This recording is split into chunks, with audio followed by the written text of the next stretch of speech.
Welcome back, Queen, to another episode of the Creatress of Freedom podcast. I am Annie and I am your host, and I am so happy that you have taken some time out for yourself today to tune into today's really powerful episode. Because if you've seen the title of this episode, you know that there's going to be some magic and some juice into this juicy conversation that we are about to have.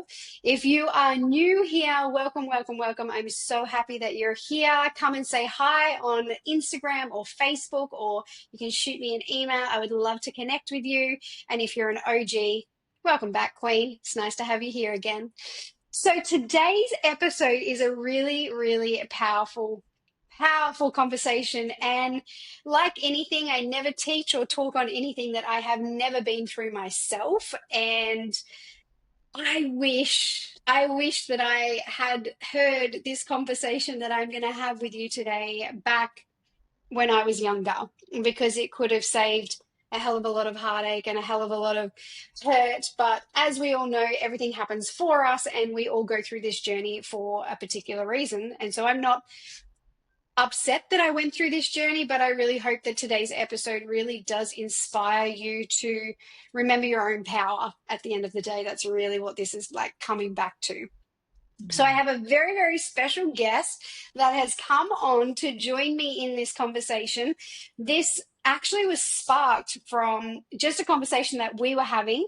And I said to Lana, you know what? I think this needs to become a podcast episode. Would you be open to continuing this conversation with me? Because I feel like we both have so much wisdom, so much knowledge, and so much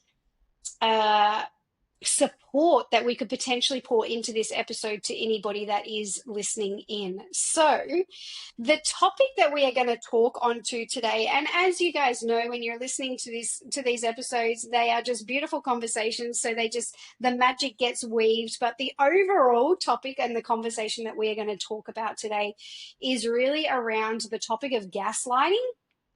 And really, I guess if we were to like abbreviate that, in case you're not familiar with that word, and we're going to get stuck into all of the juice around what that word actually does mean.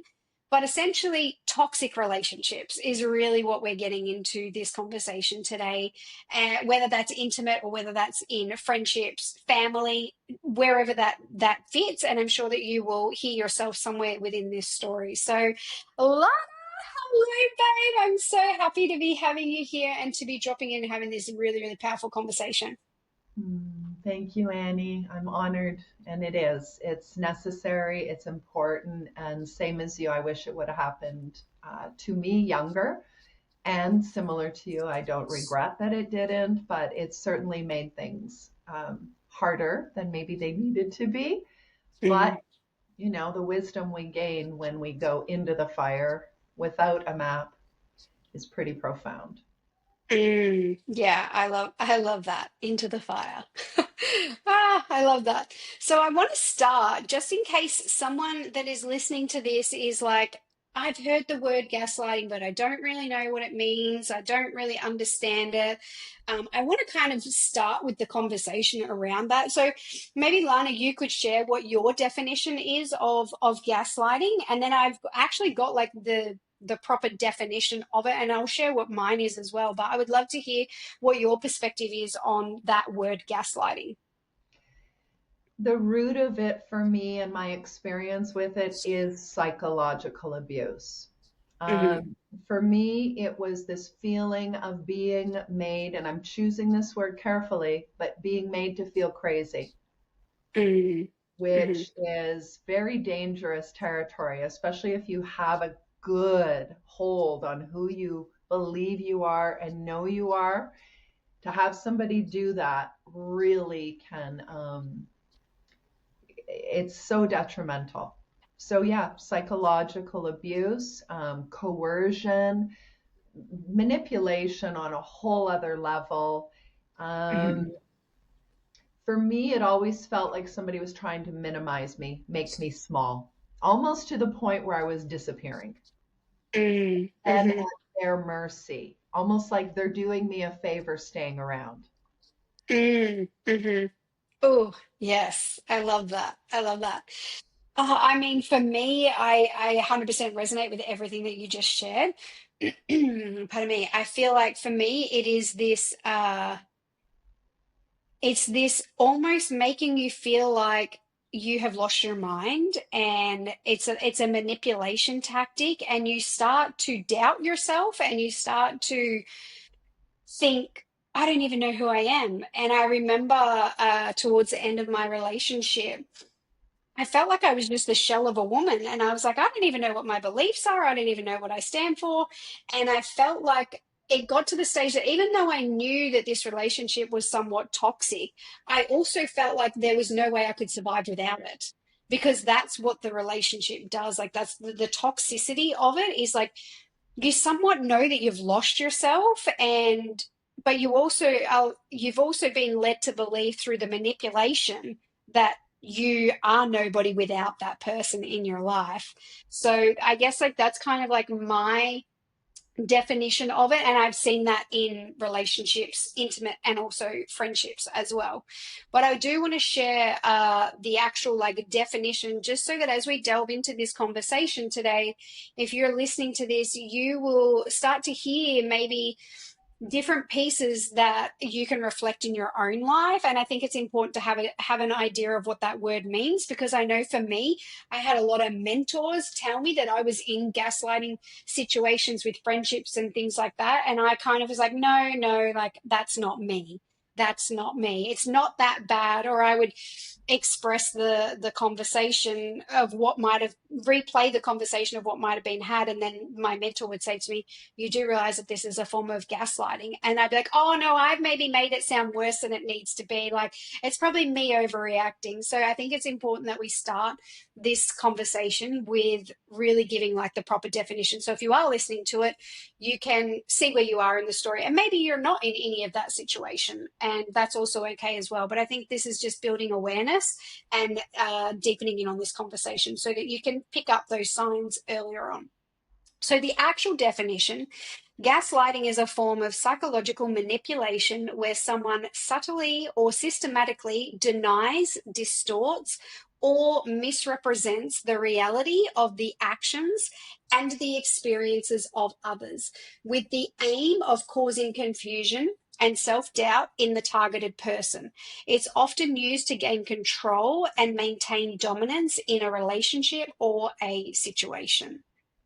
So that's the actual like definition, so to speak. So now, as I share that, Lana, is there like what's coming through for you? Is there a scenario where you are like, oh my gosh, like taken back in time, where you can feel like that was a reality for you? Well, and I'm chuckling because I'm thinking back right before we pressed record, and I was like, well, gaslighting, have I really had that much? And then all of a sudden, the memory of my former husband came up. So I find it so incredible that I lived in it. And yet, even now, like a decade and a half, 2 decades later, I'm like, oh, did I though? So even that, it's like it still remains a little bit, the echoes of it. So, yes, my husband. And I am, again, more is popping up as I've opened this portal. And I'm remembering what feels to me the first moment of gaslighting. And I'm just going to use that phrase so we really hammer it in, okay? Okay, perfect. And it was only 3 months into my relationship with him. I already had a 2-year-old son, quite happily living on my own, quite fulfilled. And I knew intuitively this person needs to go. They need to go. And what happened, I told him, I need you to leave. This isn't working for me, because things were coming up and I found him to be quite immature emotionally and just in his behaviors. Hmm. And of course, he didn't like that. And what he ended up doing was writing me a letter. And the letter was basically, if we break up, I'm committing suicide. I had Wow. sexual abuse when I was a boy. This is what's happened. Nobody knows about it. And basically, if you abandon me, I'm going to take my life because I just can't handle it anymore. And that hit me so hard. It was like he knew the button to press because at Mm-hmm. 12, I had attempted suicide. And so it Mm-hmm. was like, for me, it was, oh, it was so painful to imagine that I might be the cause of somebody going there. And Mm-hmm. yet at the same time, something activated in me, which is, well, you need to deal with the sexual abuse. I'm not Mm-hmm. responsible for that. But oh my God, I Mm-hmm. must be responsible for you taking your life.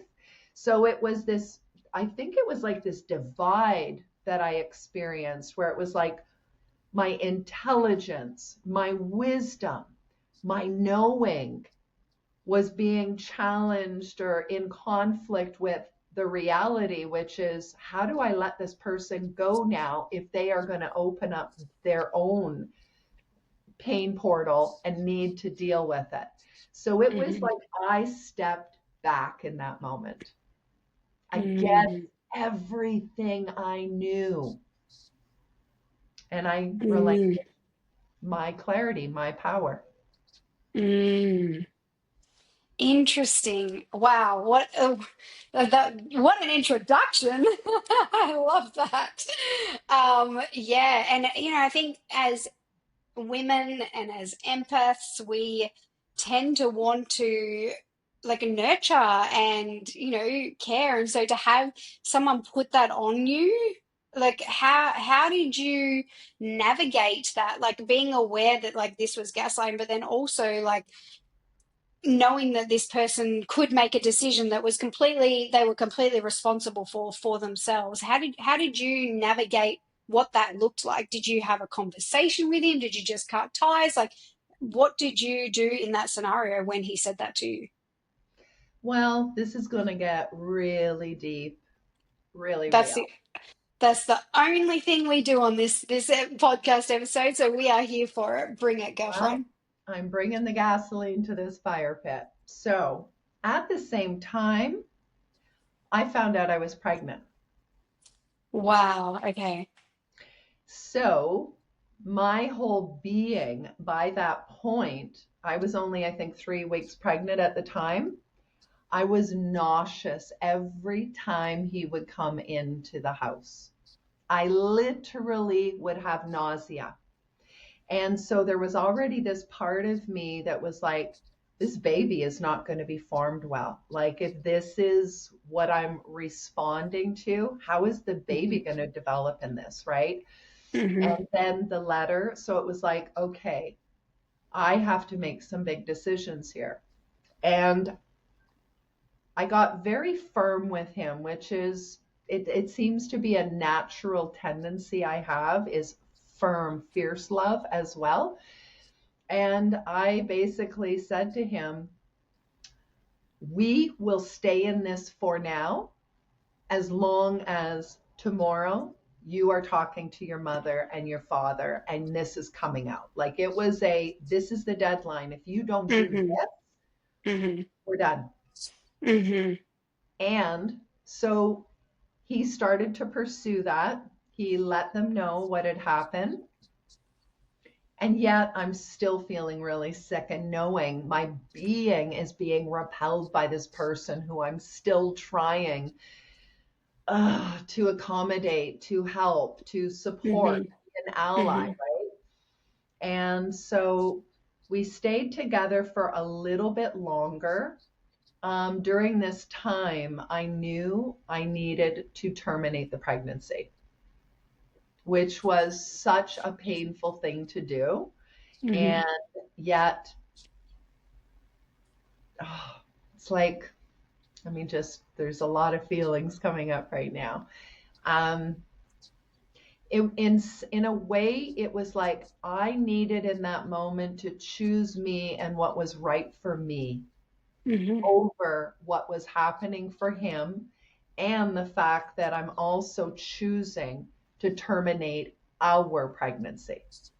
So it was like I was still attempting to help him, but at the same time, I was receding and pulling back my power, making very important pivots. It was, in essence, kind of like playing a chess game, but I Hmm. was more clever at the chess game, right? And putting moves in motion. Um, he he felt reassured by that. I think he needed some support to be able to follow through on opening up that Pandora's box. Hmm. But I do not remember coddling him. I wasn't very nurturing because, again, I still felt like you played that card to get me to stay.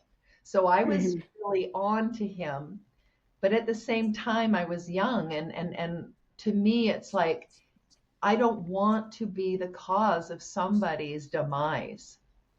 So it's heightened my sensitivity to kind of playing in that territory. It's like, what is mine? What is theirs? Am I obligated to stay in Hmm. something like that? Or, which is what I did, is the or, you need to take action. These are options. These are numbers you can call. You need help. Like very pragmatic. I became very Hmm. pragmatic with him and emotionally distanced myself. Hmm. Mm. Yeah, thank you for sharing. I know when we go back in time, it's like, whew, it really does bring up everything. And, we've done so much healing to, work through that. And so to go back there. So I appreciate you um, going back there with us today. Thank you for doing that. Yeah, it's really interesting because it sounds like from what I'm hearing, like you almost had this like level of awareness of as to what was actually happening and going on. And so it almost sounds a little bit like you were a little bit more in your power as well because you understood the dynamics of what was happening. Whereas I feel like for me, I didn't feel that. I felt like I didn't have the power. I don't think that I even felt like I was aware of it. I just think I was in this relationship of, well, like that's just how it is, and had not really been in many relationships before I was in this long-term relationship. So I didn't have a lot of experience of what it looked like. And I think honestly that there was similarities, I mean, of course, in all of my relationships. So it didn't seem like something was not right or something that was not normal in my relationship. And it wasn't until I started working with a mentor that the mentor started to really show me different things, because I would have lots of conversations with my mentor about just different dynamics and different conversations that me and my partner had had. And I remember like justifying a lot of the conversations because she would say to me, like, that's not okay. Like the way that he's speaking to you, or the way like he's manipulating this conversation, and like that's not okay. That's a form of gaslighting. And I remember defending him because like I loved him so deeply that the last thing I wanted was for someone to speak ill of him. I just wanted to share my experience and be supported through my experience. So Mhm. I felt like it really took a lot for me to actually realize that it was toxic and that it was bad. And even after we like separated, then we got back together, and I was with a different mentor at this stage. And I remember having a conversation and sharing a conversation that I had had with my partner. And she had said, "You, I don't like this. This is like gaslighting at its max, Annie." And I was like, "Oh my gosh, like that's another person that has told me this." And this woman, like I definitely really trusted as well. And so I was like, oh, okay. So I think that after having somebody a second time say it to me, that was when I really started to like become aware of it and be like, oh, okay, maybe this isn't normal. And then I was also on a I was through my spiritual awakening as well at this stage. So I really started to question everything, and I really started to be a really more in tune with my own energy as well at this stage, because I was like, well, hang on, when I'm in the space, when I'm in his space or we're together, like I felt like my heart started to race a bit more, and I was like so worried about walking on eggshells and like just saying something that was going to tip him over the edge, or doing something that was going to tip him over the edge. And I just felt like I was on high alert a lot of the time. So I started to then really observe how I was reacting in the presence of him. But that was after our 7 years of being together. And then I could look back and go, oh, yeah, I can see how all of these other scenarios were points of gaslighting. But it took me a long time to have the awareness around that before I could actually pinpoint it. And also, I think, admit that I was in a relationship that I was being gaslit in. I think that that's really hard because you love this person, they love you, and so to admit that it's really quite toxic that was probably the hardest part for me, was to admit that I was in a relationship where I loved someone so fucking much, but yet this was really unhealthy for both of us. Yeah. Oh, that's so helpful. I've got some pings. So when you were describing the eggshells and that constant being on edge, that was me in my relationship with my father.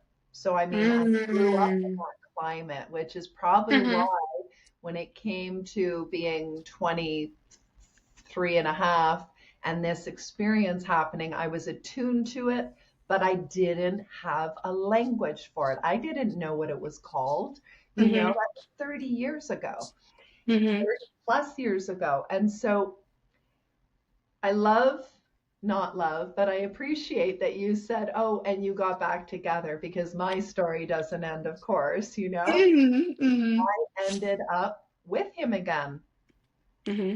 And that was after the termination. And I don't know, just something opened in me. I don't know if it was because of the grief I had been in making that decision, but I had tapped into this place of love and forgiveness, because I needed love and forgiveness for this decision I had made, right?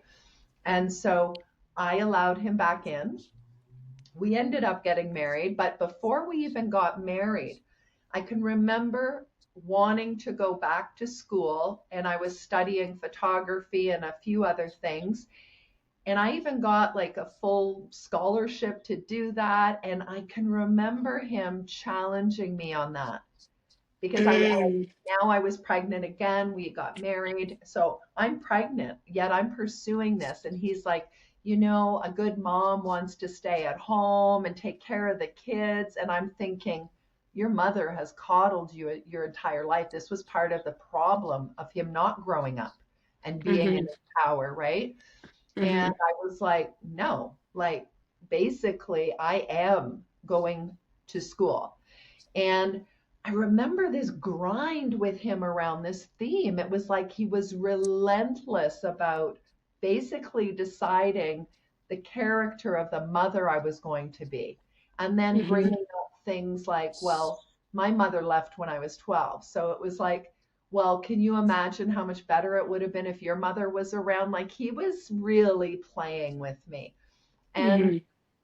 the wildest, hardest part of this journey was we were only married 3 years, and it was the last 6 months of our marriage. We had liquidated everything, moved across the country, and so I'm totally isolated now.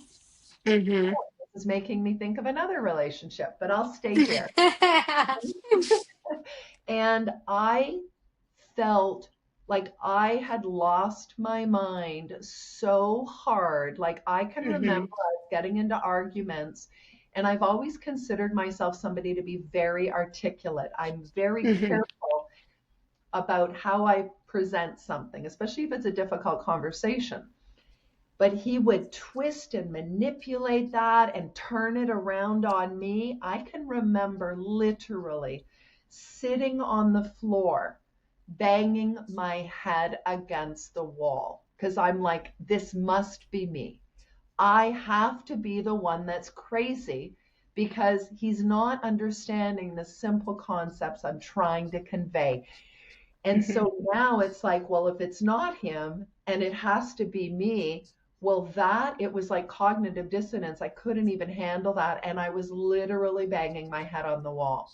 I was going to, at that time, we called it the sanitarium, so the mental hospital. Like I was Mhm. literally vying to head there. And then I snapped. I had a 6-year-old, no, a 5-year-old, and now we shared a 2-year-old together. I broke.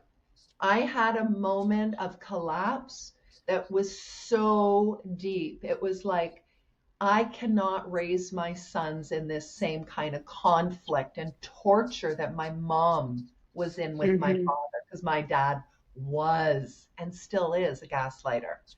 And Mm-hmm. I actually left the house. I walked to the pharmacy, bought 2 bottles of sleeping pills, and then I walked to the liquor store and chose a bottle of champagne. Had my journal. I found a tree in the park right where we lived. And I was writing suicide letters while popping pills and drinking champagne. This is 26. I was 26. Mm-hmm. And I was drifting. I remember sobbing, and I remember it was a full moon because I was under one of these big ancient trees in BC, British Of course, Columbia. it was a full moon. Of course it was. And right, brings it to the surface for Mm-hmm. sure. See clearly. Mm-hmm. And I had written all these letters, and the pain I felt because I chose to get pregnant both times. I chose it. I wanted to live. Mm-hmm.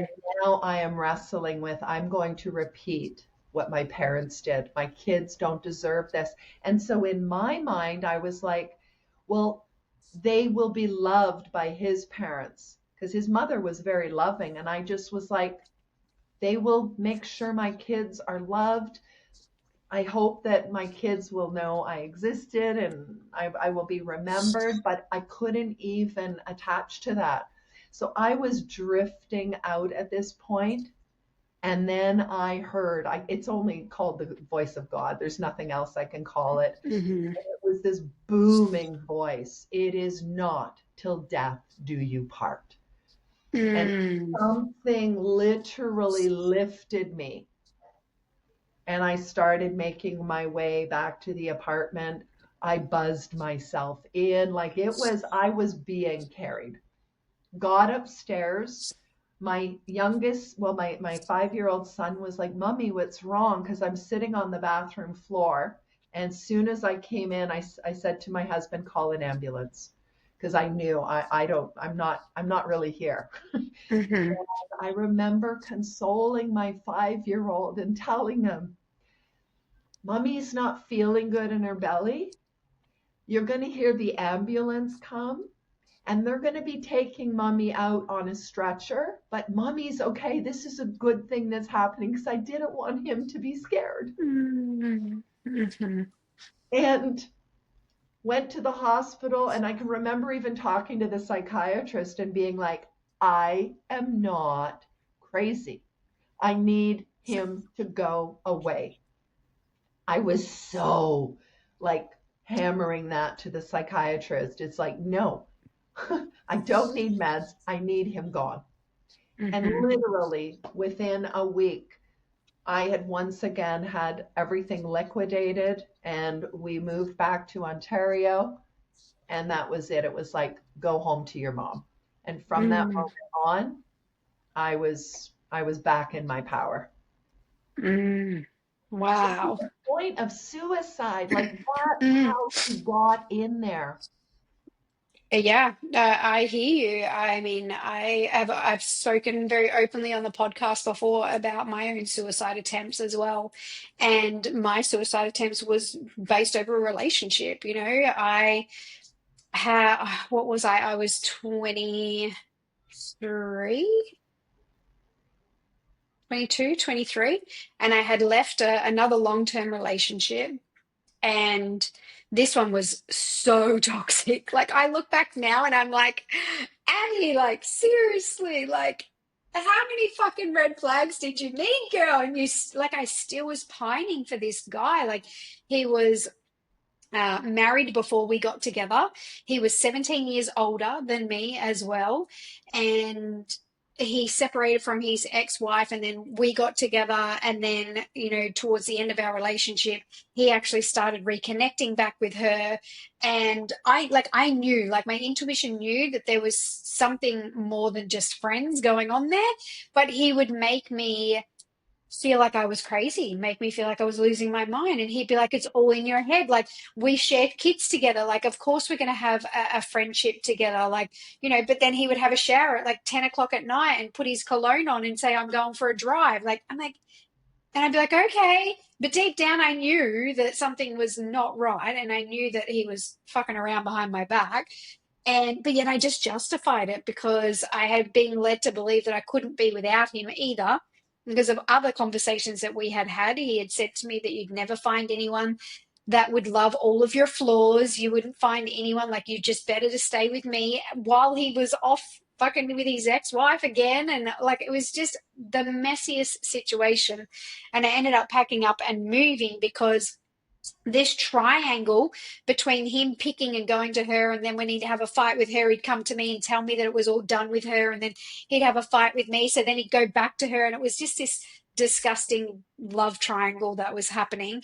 And I just was like, I can't do this anymore. I can't deal with it. We had to sell our house and we separated, and I packed up and I moved away uh, to Gippsland from Bendigo, which is like a 3.5 hour drive. And I just remember being in this state of like, who am I without him? Like, I knew that he was not for me, and I knew how bad that whole situation was, but yet I felt like I couldn't live without him either in my life. And I think so much of that comes back to my childhood. And I love that you talked about, your dad and how your dad had that like manipulation tactic over you. And I feel like that was very similar with my dad. I was very intimidated by my dad. And it's really only been in the last, I would say, 3 to 5 years that I no longer have that intimidation around my dad. Like, I really feel like I'm an adult now around him. But I think that, yeah, like the father wound does show up in our relationships as well until we start to look at it, until we start to heal from it. So coming back to that like moment in my life where I felt like I couldn't be without him, and I didn't know who I was without him, and I was begging for him to come back. And even though I knew that it was so bad, it was like this toxic chase. And that was also my suicidal attempt as well, was through that season, because I just felt like I was nothing without him, and he made me believe that I was nothing without him, but he also didn't want me either. And so it Right. was this like messed up situation where you feel so confused about what is going on and what is happening, and you genuinely feel like you are doing the world a favor by being on the other side of that. And I remember thinking about people and having experiences where people had committed suicide. And I remember having those thoughts of like, how selfish of them. How could they do that? How could they honestly do that to their loved ones, to the people that are around them? Like, that is the most selfish thing that you could ever do. And I was that person that had those thoughts. And it's not until you've been in that situation Mhm. that, oh my God, does that change your perception on the entire Mhm. suicidal thing? Because you're generally not thinking straight. You genuinely think that you are doing everybody around you a favor. You feel like you are an absolute burden to everyone around you, and everyone would be better. And you feel like the noise that's in your head is never going to stop, and there's no light at the end of the tunnel, and you just are so exhausted and you're so tired that you just want it to end. And so now I feel like I have a completely different perspective. And I swore, after I got out of that situation and I ended up getting some help and went and seen a doctor and all of that and got myself up and out of it, I swore that I would never ever let a man let me get to that state ever again. I swore that I would always pick myself before I ever got down that path again. And so that was kind of like my situation with suicide and gaslighting, and just how like yeah, you just feel like this shell of a woman, and you genuinely feel like you are doing the world a favor, which is the most fucked up thing I know to say. But unless you really have been in the depths of your despair, you really don't know what that feels like. Yeah. Mhm. Mhm. Oh yeah, I'm the same. It would actually anger me when I would Mm. hear somebody start Mm. judging somebody oh, they committed suicide and that strong opinion, like I would get warrior mode and be like, have you ever had those thoughts? Have you Hmm. ever, because you have no informed opinion about what brings somebody there. Because Yes. you can't understand till you're in No. it. It's Hmm. foreign. It's so radical and dramatic. It's extreme. Unless Yeah. you go there yourself to that Hmm. edge of the Hmm. abyss, you have no opinion. And you're Yeah. actually doing worse by adding that fire in. Hmm. And God helps somebody that doesn't succeed and then they're getting shamed or judged. Like, Hmm. no, you're actually going to Yeah. push that person to try again. Like, Yeah. zip it, people. If you have Hmm. no insight around this, please zip it. Like, that is a big Hmm. takeaway from today. Yeah. Don't, don't. Yeah. Yeah. 100%. For sure. I was the same person that held a lot of judgment for people that had gone through that. And then after you've gone through it yourself, you're like, I don't know, you just see it through a different lens and you hold so much compassion and you're like, oh my God, like, fuck, you must have been like seriously in the darkest of your time to logically think that that is the right thing. Like, yeah, you just, I don't know, you have this whole new compassion and love for someone that has gone on that journey, because to get to that level where you genuinely think that it is the right thing to do and it's the answer and that the world would be better without you being here. Yeah, I 100% agree. You can't talk on that topic or have an opinion on that topic unless you have been someone that has actually experienced what that's like on the other side. And I feel for you and I as I'm hearing you. It has, it was an initiation into the For fragility sure. of the human, right? And For sure. I really believe it's informed how we work, how we bring people to edges without like pushing them to edges. It's Hmm. more like the Hmm. invitation, the coaxing, steady, okay, inch your way, steady, inch your way, Hmm. because that territory, it's it's dark, it's dangerous when we are Yeah. not attuned to it, right? Like Hmm. we're Hmm. activated to be in that place of, oh, okay, we are back to the fire. We are inching our way into the Hmm. fire. We know we're going to get burned, but it's for a good cause, right? Hmm. It's like in our mind when we were in that place of confusion, the singular way through was death. And Hmm. now we can bring options to women and say it doesn't Hmm. need to be that way. Let's Yeah. go here. It's like titrating them into their power and bringing them back in as they are Hmm. releasing. Yes, yeah, yeah, I love that.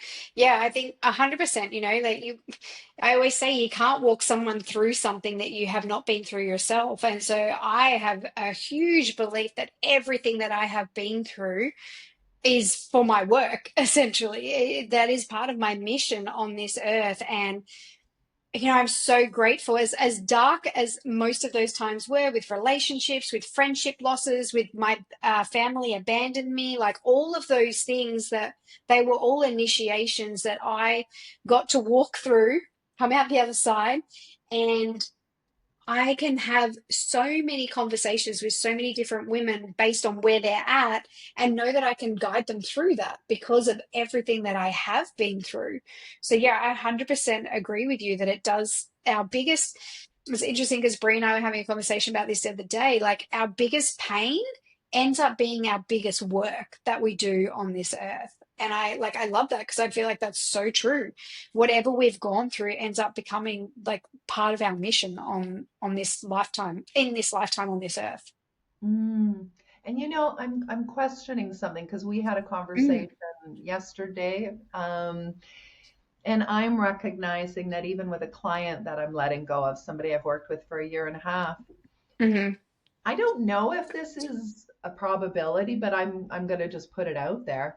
I feel that I've been in a process of gaslighting myself for the last month and a half, where it's like, I come love this. on, you can help her through this. Come on. And Mm-hmm. it's true. I could and I was. But then suddenly, when you have lucidity, you're like, Mm-hmm. and I can't anymore.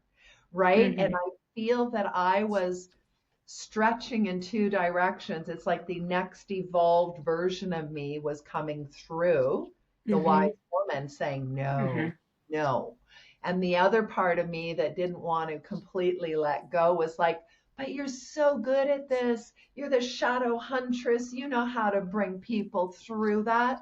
And it was like, yeah, that's my mastery, but it's also toxic to me now because I'm staying there. And so I really believe I've been in like a reconciliation with myself and this gaslighting part of me.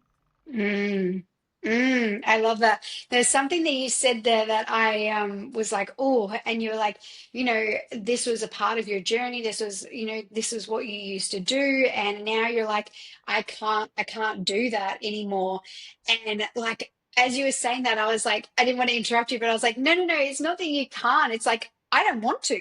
I Like won't. I don't want to. Yeah, exactly. Because I think, when we come from that power of self, of like, well, hold on, no, like this is my boundary, like, oh, and I think that that is what upsets a gaslighter because like we were having this conversation yesterday, gaslighting can only happen if there's two people. One is the gaslighter and one is the gaslightee. And so as long as those two people are staying in this dynamic, it will never stop. The gaslighting will continue to keep going. And so somebody has to break it. And it's very rare that it's the gaslighter because they want the control. So there's so much of the control that they actually want, and it's usually the gaslightee, and it's usually the that person who is a complete shell of themselves that is like, I can't go on anymore. And because they've made that decision to honor themselves instead of people pleasing and keeping this person happy, which I feel like for me was a huge part, is like we have this tendency to want to people please and make sure that the other person is more happy than we are happy ourselves. Then we get to shift that dynamics. And I think that's really hard to do that because there's a phase of rebuilding yourself. There's a phase of rebuilding the trust within yourself. There's a phase of like all of those things that were said that have been attached to your armor, you have to start letting go of and realizing actually they were not true. They were not what you are. That is not who you are. And it's like this another death of this initiation into really finding out who you really are. And it's setting those loving boundaries. And the gaslighters don't like that because all of a sudden there's no one playing the game anymore. So their needs are now no longer being met, which is why they get more upset and they usually turn up the fire even more, which I know is what happened for me in my relationship, where it was like, well, then you're never going to find anybody, if that's how you're going to be, like no one's going to love you for who you are. And you're going to be lonely at the top because this is what you do. You let go of everyone because you're better than everyone. And it's like, oh, and you have to stand in your power so strong in that phase because they are going to throw everything at you, whether it's clients, whether it's partners, whether it's family members, whether it's friendships, whoever it is. They're going to throw whatever they can at the fire to make you stay small and to keep you diminished so that you stay with them because they need you. They need to have that control. So, Mhm. what would you say is the advice you would give to a woman that's maybe has recognized that she's has been in that situation and she's coming out the other side of it and she's trying to hold that firm loving boundary for herself but kind of keeps getting pulled back, which essentially I think is why we got pulled back into these relationships, right? Is because we didn't have the firmness and the strongness within ourselves to realize that this was true to us. What would you say to that woman that's in that on that journey right now? Well, a precursor to my response is I also believe that there is going to high probability that we're going to attract different experiences of gaslighting that aren't so obvious as well, Yeah. right? Yeah. And so it's like where we're like, is that? Is it not? Mhm. No. And then finding out, oh, this is just a more nuanced version of this. Because I Mhm. really believe if this is in our field to deal with at all, it's not a one and done. It's not a two and Uh-huh. done. It's For probably, sure. we've got a lot, we're going to be learning all the ways it can come through, be it through parents, be it through clients, be it when Mhm. I just realized that, oh my God, I think I was With gaslighting yourself. myself. Yeah. Like, Mhm. wow, until gaslighting is so clear that you're like, oh, Mhm. I will sniff it out before it is even in my radius now, because Yeah. that is part of the gift we're here to administer as well, but we got to Mhm. be real clear. So, back Mhm. to the question, what I had to do at that time, what I had to do subsequently in other experiences that I'm remembering about being in relationship dynamics that were gaslit, and where I'm at right now as I'm letting go of this client who I am basically bringing to her greatest fear, which is Mhm. she's too much, she's too complicated, she will be abandoned again. And I'm the one who is literally needing to say, I can no longer work with you. So it's Mhm. like, oh boy, okay, talk about the power, right? Can I be in my truth? The depth of me Yeah. knowing, yes, your greatest fear is coming true, and I am not responsible, and I must honor what I know. So, what is Mhm. helping me do that is a high level wise counsel. This isn't something you bring to people who are not impeccably mature Mhm. emotionally Mhm. and skilled, trained. The Mhm. other thing, the consistent thing I've been doing, prayer. I Yeah. have realized, 30 years into guiding women, if I am not constantly in a connection with whatever we want to call it, your higher self, Mhm. God self, Yeah. I Mhm. find these opportunities to be brought to my knees. I seek them out, I must, because they Mhm. show up. And Mhm. it's having that higher vantage point that I feel like I become this lighthouse and the light shines, and I'm like, oh, I see clearly. Versus if Mhm. I'm in my small self, my mind, my personality, I'm like leading my life with like, I don't know, a lighter flame, like Mhm. or a tea Uh-huh. light flame. And I'm like, how come I can't see? Well, I've dilated my light down so small. So to raise and expand your capacity to see, know, raise the intuition, it has been through connecting, reconnecting with a higher power, giving, Mm. going, I obviously seek this out. So show me how to do differently. Show me what I refuse to see. Because we talked Mm. about existential kinks. There's Yeah. something that it's serving. So that's For it. sure. Where right counsel and the highest counsel. Mhm. Mhm. Amen to that. Yeah, for Amen. sure. I think that's super, super powerful. And, I have this conversation a lot with my clients. Like, self-awareness is such a key to everything that we do in this human life. And like just reiterating the like seeking the right counsel, because we will subconsciously seek out people that are going to buy into our story. We're subconsciously going to find someone that's going to go down that fucking rabbit hole with us and, allow us to play the victim in the story. So just really holding the awareness of like, who am I having these conversations with? And because you're either choosing it or it's choosing you, right? Like Mm.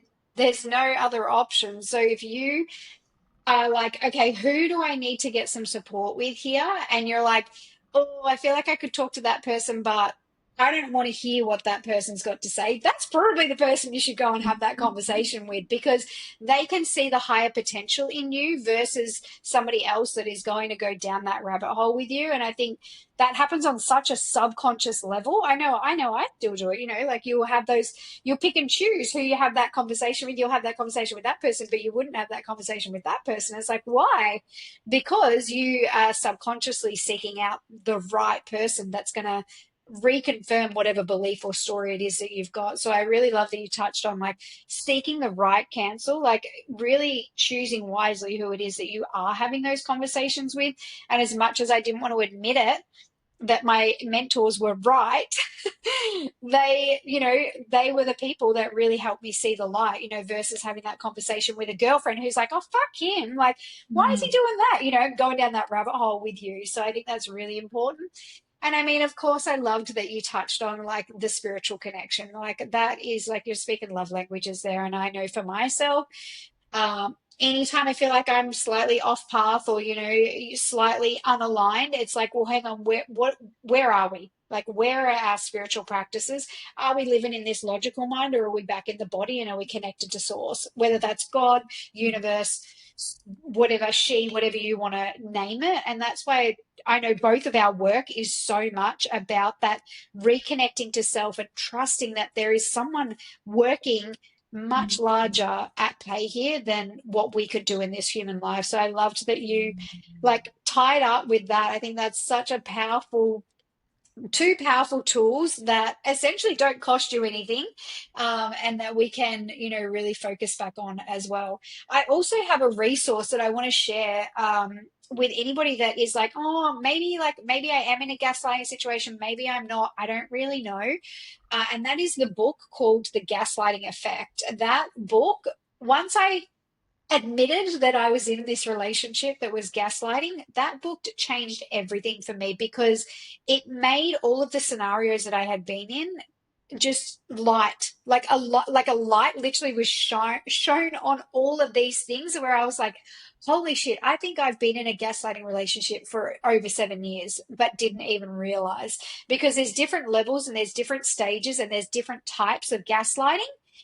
And like when you start to read that book and they give you these beautiful scenarios and situations, you can see yourself in it and you're like, oh my gosh. And like I always say, knowledge is power, right? So the minute that we have the knowledge, it's like we get to call back our power. And so once I started knowing all of these scenarios that were literally playing out in my life, I was like, no, I'm choosing something different now. I'm not going to be in this situation because I have this knowledge, and the knowledge is power. So yeah, is there anything that you want to? I'm saying you're like juiced up right now. I can see you. So activated, all goosebumpy. Because it is, once we get activated, once that beacon, that lighthouse light Mm, starts to shine, oh, we click in and it's like, oh, no, no, no. It's like soul leads and it's like, no yeah. more. You're done Yes. here. You're done. Yeah. Yeah. And then we know if we dabble again, oh, it's going to be intense and it's going to be brutal. And sometimes we Yeah. do that. Cool. For sure. But we have that moment of lucidity Hmm. and activation. And so watch for those moments when Hmm. you're like, but I know this is wrong. Follow Hmm. that thread. It's an umbilical cord back to your wisdom. Like it's not a Yes. little spider web thread. No, this is the source calling you home. Yeah. Pay Yes. attention. And that's fierce love. That's what we want to pay attention to, because if we cannot heed that warning that it's fierce love, we can't work within the realm of fierce love within ourselves and make a Hmm. decision to leave something toxic. For sure. Yeah. Amen. Mic drop, sister. Mic drop. That was like, woo, medicine. I loved that. So powerful.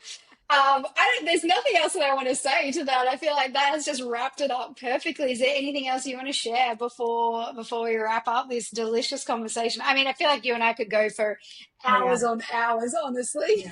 We can do a saga. Yeah. Yeah, for sure. If anybody's listening to this episode right now, where can these beautiful babes find you? We will also put your Instagram handle in the show notes too. But do you want to give yourself, is there anything that you've got opened at the moment that you want to invite any of these women into your spaces? Like, how can they connect with you? Well, you can connect with me through my website, which is my name, lanaboyuk.com.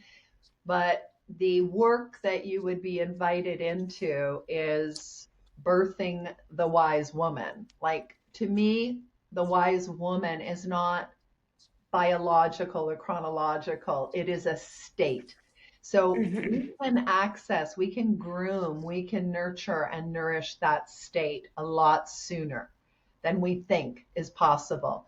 And so that's the work that they would be doing with me, is turning on, activating the wise woman. And there's many, many ways that I do that. So that's how.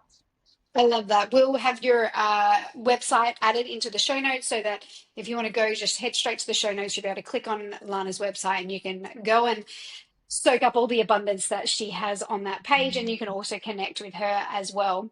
If you are interested in coming into my spaces, you will find all of the ways that we can do that below in the show notes. Particularly, the container that I would love to invite you in is my space called Evolve. And it literally is all about that. It is all about the woman who is reconnecting back to herself, learning how to set those loving boundaries, learning how to really deepen on her intuition, her psychic abilities, really like trusting that you hold all of the answers and the power from deep within you. The application is in the show notes, so you can go and have a look there. If you're interested in private mentorship, you'll also see the application in the show notes too. And if you want to come into my space and neither of them are calling you, come and shoot me a DM on Instagram or socials, or you'll also see the email. And I'm more than happy to have a conversation with you and see how maybe I might be able to support you with wherever it is that you're at right now in this present moment. I love this conversation so much. Alana, thank you so much for coming on and having this deep, deep, juicy, vulnerable conversation with me. If you have had any big takeaways, or you have felt like this story has resonated with something I've shared or something that Lana shared, we're here to be of service. So please come and let us know. Please come and share with us the takeaways and the big aha moments that you might have had from tuning into this episode. I hope that you have a beautiful day wherever you are in the world right now, and keep remembering that at the end of the day, it's up to you to change your life. No matter what. You have that power to do that. So Lana, thank you so much for having this conversation with me. I love you dearly, and I will talk to you real soon. Thank you.